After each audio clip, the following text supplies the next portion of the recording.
Nous en venons au troisième exposé de cet atelier par Valentin Groebner qui parlera en anglais. Il m'a promis qu'il ne parlerait cet anglais ni avec son accent viennois d'origine, ni avec l'accent du fils alémanique qu'il a entre-temps pris lors de sa carrière dans une université suisse. Je le plaisante naturellement. Mais merci beaucoup, Valentine, de te prêter à cet exercice et donc je te cède la parole. Merci beaucoup. Peut-être on change de place.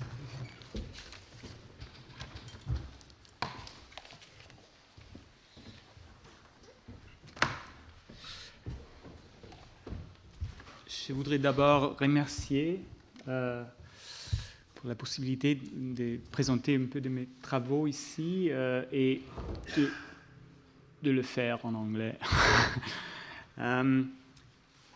Talking about individuality or the individual 600 years ago or now evokes a paradox inherent in communalité as an institution. Political communes and communities draw their legitimacy from the collective values they embody, but they themselves are formless, faceless. They need a body, a personification. But who exactly is it who gives the common goals, the common good, a voice, a biography, a face? The commune comme volonté collective stands in a paradoxic relations to the individuals who embody it. Some of you might remember the figure of the anonymous Subcommandante Marcos, who gave, as iconic as he could, the Zapatista protest movement for defending the collective values of the Chiapas peasant communities in 1993, who tried to give the movement a face, but without a name, which in the end didn't work out too well. But the man was lecturer in sociology in a former life, and I think this is not a chance, not by chance. This very paradox is inherent in the expérience communale and in the rise of the urban communities in the later Middle Age. As we have heard in the German-speaking realm, as in Italy and Flanders, self-governed cities were, from the 13th century on, politically and economically on the rise. In spite of military defeats, the most powerful of them, Nuremberg, Ulm, Strasbourg, Augsburg, Bern, Zurich, could expand their territories and win military conflicts against competing local nobles and princes in the 15th centuries. Ruled by patrician families or guilds, or by a combination of both, all these cities proudly declared themselves gemein, communities of free citizens. In reality, political participations in these city republics was strictly limited. They were governed by a small elite of 20 to 40 families that delegated their members into the all-powerful Kleiner Rat, the governing council. Yet, as Olivier Richard has just beautifully explained, the ritual assembly of the Schwörtag, the community of all citizens, gathering on a public place and swearing solemnly the oath to obey the city laws and the city's officials as well, was the central political ritual of these communities. These were the communities the 19th century sociologist Ferdinand Tönnies had in mind when he compared influentially such traditional, warm, personal but all-encompassing Gemeinschaften to the allegedly anonymous functional and cold modern societies of the industrial age. The Commune des Sociologues Florence Ulac has just presented to us. The medieval communes have served as historical models, ideals, and mythical origins to a wide array of political concepts. Patrick Boucheron has mentioned this in the last 2 centuries, from the radical socialists of the 1830s to the liberals of the 1840s and 1850s to the populists of the extreme right of the 1990s. Umberto Bossi's Lega movement, evoking the glory of these medieval city communes, city republics, to be revived in a self-proclaimed separate North Italian state named Padania in the very same year as the Zapatista movement came out of the jungle in 1949, which, again, didn't work out too well. I think this retroactivation or post-production of the medieval urban communes is, if we like it or not, the very basis of our own scholarly work on it.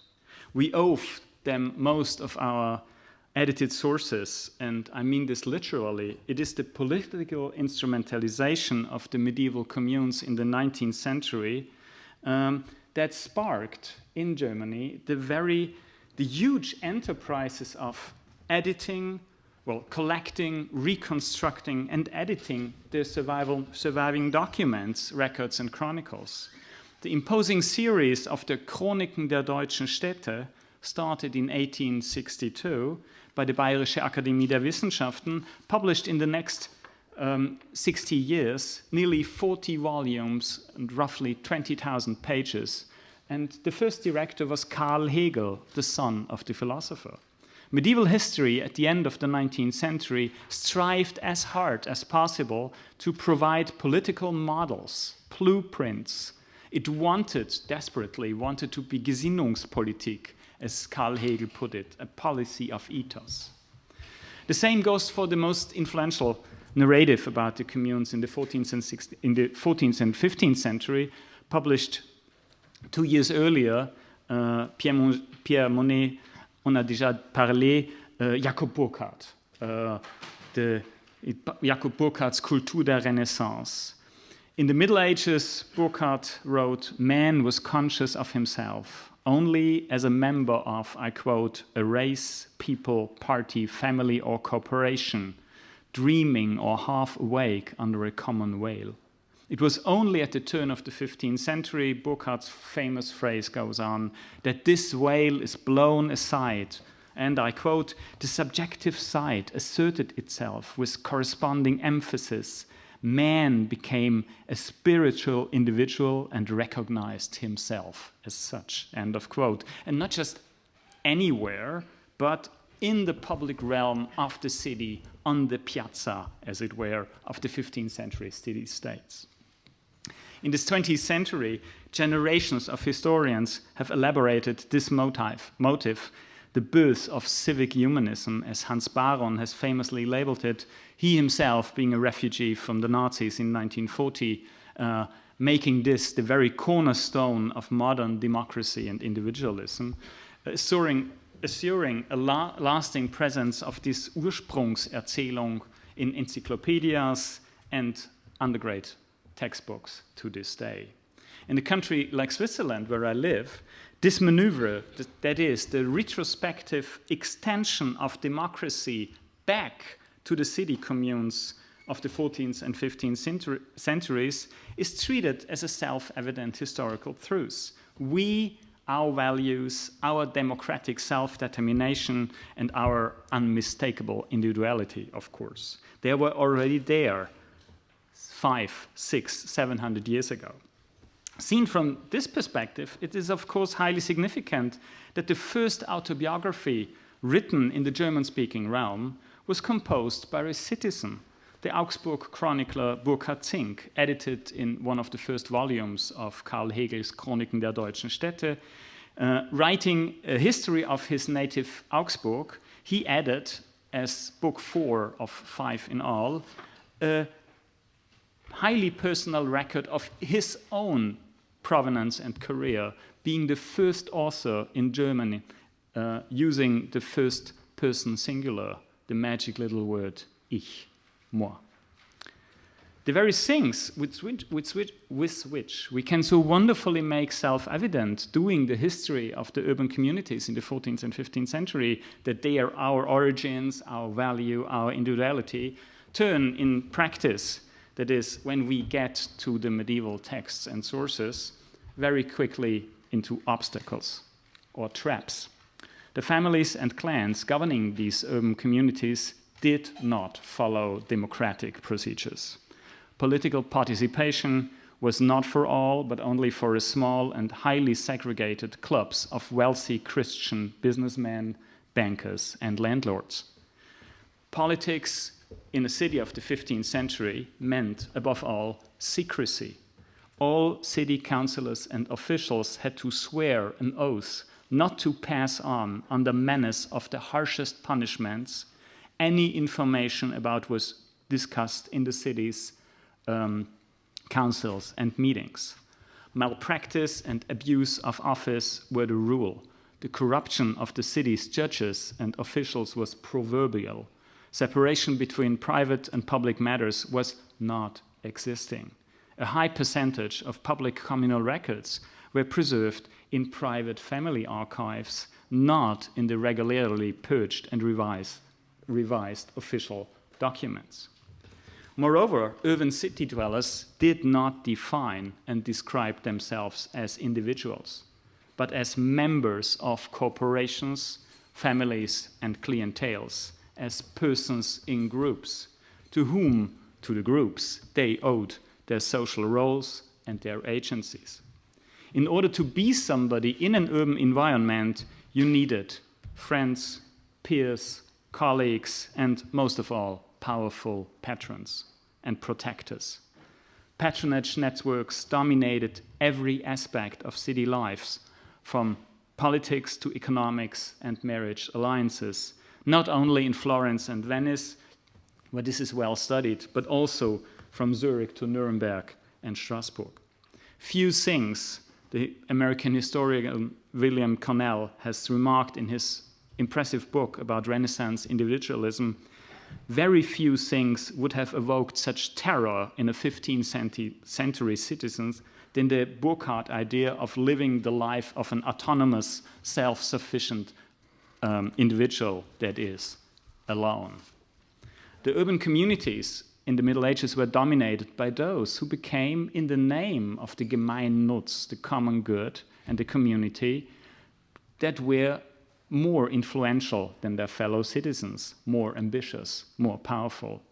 The history of the German city republic is, among other things, the history of the big man who climbed in these communes to the height of civic power and dominance, often for periods of 10, 15, 20 years, followed by sudden downfall and spectacular execution for malpractice and corruption.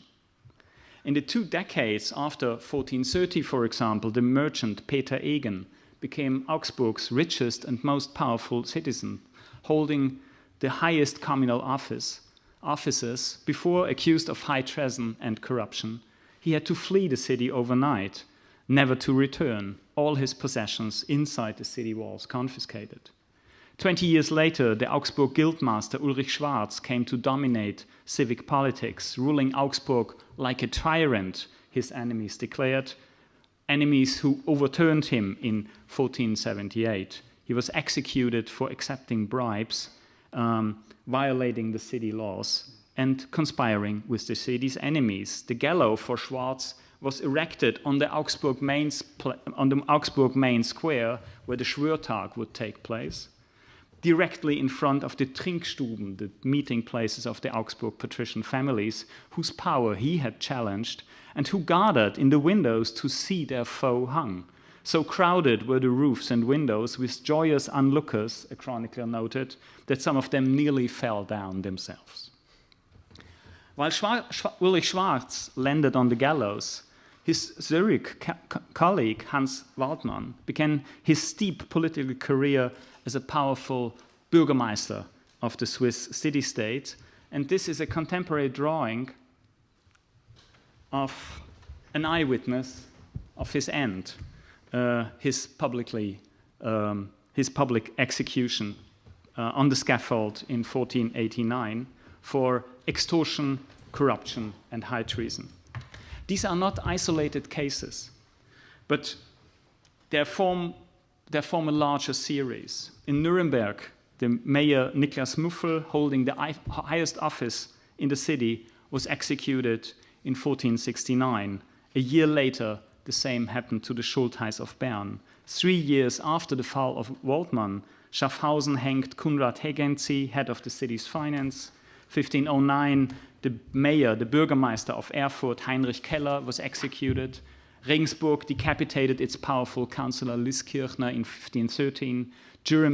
Nuremberg jailing his long-serving patrician mayor Anton Tetzel for life in 1514. Augsburg hanging another Zunftmeister, Jörg Ulmer, in 1520. Accusations of secret conspiracies in the highest circles against the vital interests of the commune, the jailing, torture, trial, and the public confession of unspeakable crimes. All this was integral part of the city's political fabric and of the expérience communale at the turn of the 15th and the beginning of the 16th century. In all these cases, the contemporary commentators and chroniclers are somewhat vague and discordant what had brought the downfall of these powerful men.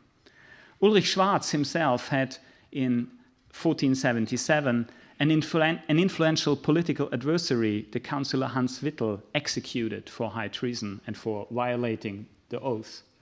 Less than a year later, Schwarz selber hung at the gallows for harming the common good, extorting bribes and gifts. Schwarz, a chronicler notes, had planned to have all his enemies murdered in their houses, together with their families, and deliver the whole city to the arch-enemy, the Bishop of Augsburg.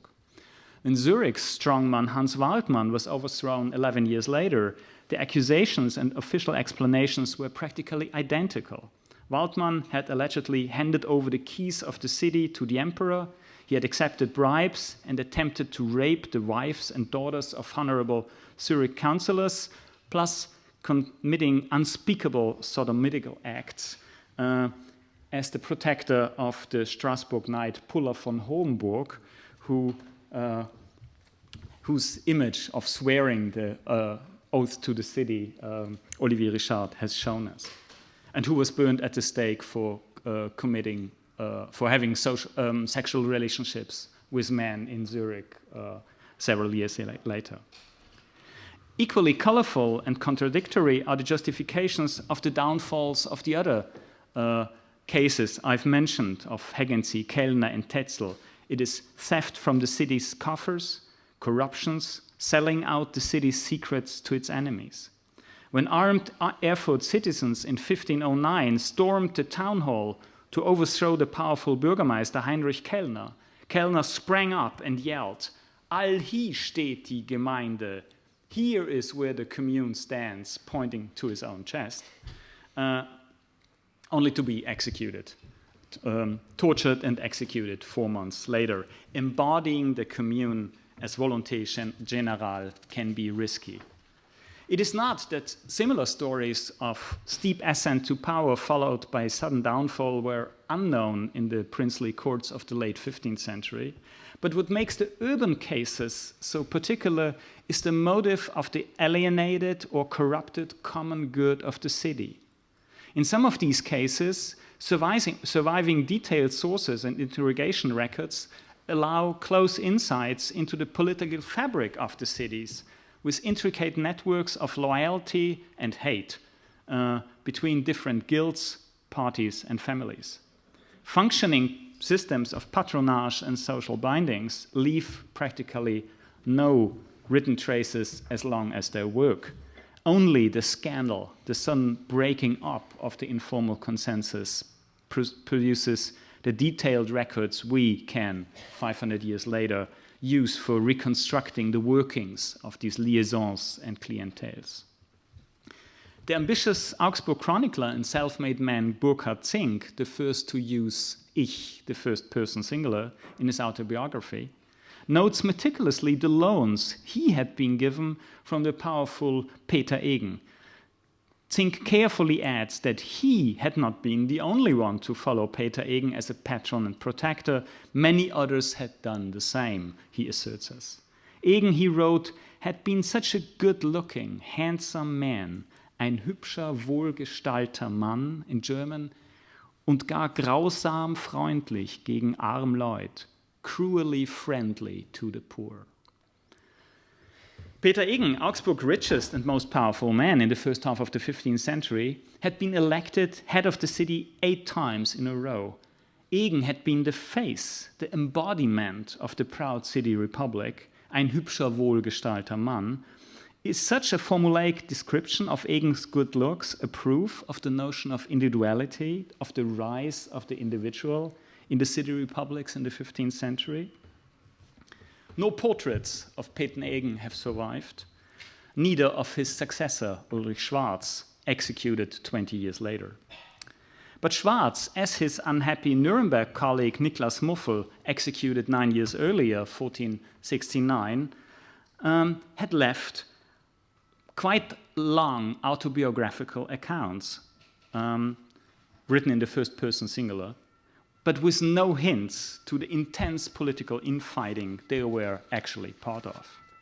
Description of Schwarz from contemporary chroniclers, all hostile against the Bürgermeister and written after his downfall, yet highlight a particular individual aspect, namely his luxurious clothes.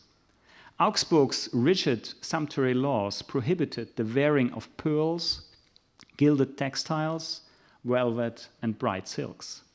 But because of his stylish outfit, Schwarz's enemies nicknamed him the Schwarzrapp, a big eye-catching bird, stork-like, an ibis, a variation of the ibis, who is today extinct in Europe, with conspicuous feathers shining in black and green and a big bald head.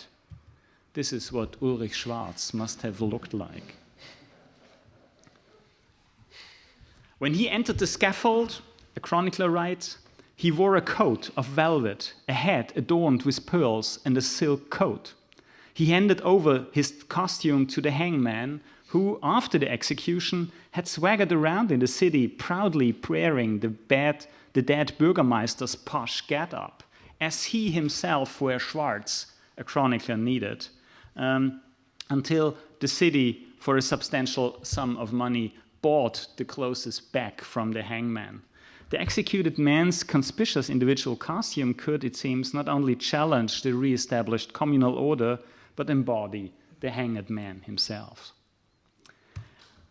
Notions of communality, of the political experience of the city republic, and individuality in the 15th and 16th century could thus spring up at surprising instances in discourses about corruption and secrecy, in rumors and allegations about loans and dependencies, in narrative about good-looking or too good-looking men on the scaffolds and their wardrobes and bald birds. No mention of all this in the retelling and in the mythologization of the glorious medieval city republic in the German and Swiss historiography and sociology of the 19th and early 20th century. Our values, our roots, our democratic self-determination, and our unmistakable individuality have, of course, no place for spectacular cases of misuse of power and corruption. With one exception, maybe. In the first decades of the 20th century, conservative circles in Zurich demanded the political rehabilitation of the executed Bürgermeister Hans Waldmann. Hans Waldmann, they held, was a hero of the Swiss people and a great military and civic leader, and from 1932 on, they started systematic campaigning and collecting donations for a memorial dedicated to Waldmann. The Bürgermeister executed 450 years ago, the right-wing Nationale Front declared, the idea of a strong Führerperson urgently needed in contemporary Switzerland. After vitriolic public debate in 1937, a granite statue of Waldmann was finally erected, immediately becoming the target of attacks from radical socialist and communist activists. And then, with the disintegration of the Swiss Fascist Party after 1937, smoothly gliding back into, where? Oblivion. The statue still stands. But the attempt to confer the communal value a face and the heroic body of an Arthurian strongman from the 15th century was countered with the secret weapon available to all political communities when confronted with an inappropriate aspect of their own past, ignoring them, blinking them away, forgetting them, the very fate Subkommandante Marcos so desperately wanted for himself. Thank you.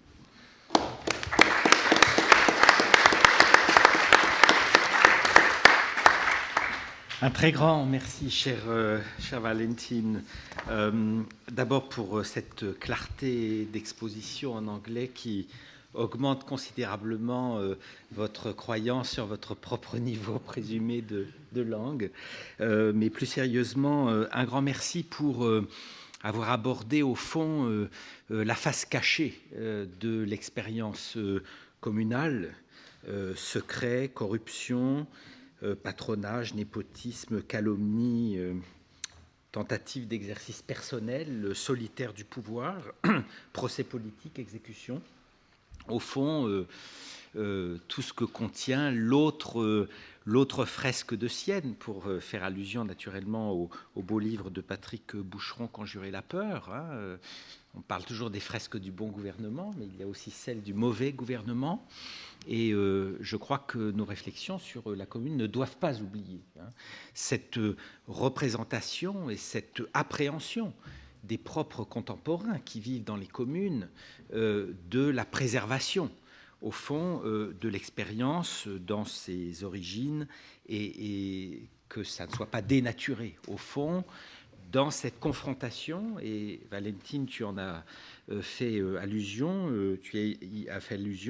pardon, dans cette confrontation, dans cette collision toujours possible, au fond, entre l'intérêt collectif du groupe, de la commune, et la tentation, la tentative inhérente de l'intérêt personnel. Et au fond, naturellement, l'historien doit évidemment tenir compte de cette collision permanente à la rencontre de laquelle se situe au fond peut-être une définition de la personne, qui est peut-être une notion plus médiévale que celle d'individu, personne au sens du rôle du théâtre, du masque, et donc l'identité personnelle se situant toujours à la confrontation, à la rencontre entre l'adhésion à un ensemble de valeurs collectives par lesquelles tu as commencé, à juste titre, et la personnalisation, l'individualisation d'un certain nombre de marqueurs personnels, familiaux, etc. Bien. Donc, pour tout cela, un très très grand merci. Y a-t-il d'abord des questions ponctuelles sur l'exposé qui vous a été présenté? Oui, s'il vous plaît.